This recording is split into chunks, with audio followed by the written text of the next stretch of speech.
Minute ഞാൻ സംസാരിക്കട്ടെ, ഒരു മിനിറ്റ് ഞാൻ സംസാരിക്കട്ടെ എന്ന്.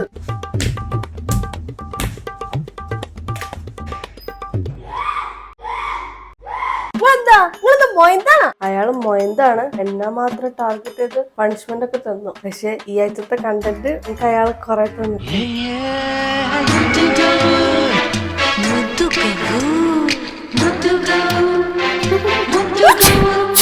ആരും കണ്ടില്ല, നമ്മൾ മാത്രമേ കണ്ടോളൂ. ചായ കുറച്ച് ടേസ്റ്റ് ഉണ്ട്. ഞാൻ ജെമിനി ചേച്ചി പറഞ്ഞത് യമുന ചേച്ചി പറഞ്ഞൊക്കെ ജോലി ചെയ്ത്. പക്ഷെ ജബ്രി അവനെന്തിനാ എന്നോട് ചോദിക്കണത്? ഇവനെന്താ ജാക്ക് ക്യാമറാണ്? എനിക്ക് മറ്റേ ടോൾ ബോയ്സിനെ ഇഷ്ടം. ഇപ്പൊ അല്ല, അപ്പ സാറേ അർജുനെ. ഒരു രാജമല്ലി വിടരുന്ന പോലെ ഇതളെഴുതി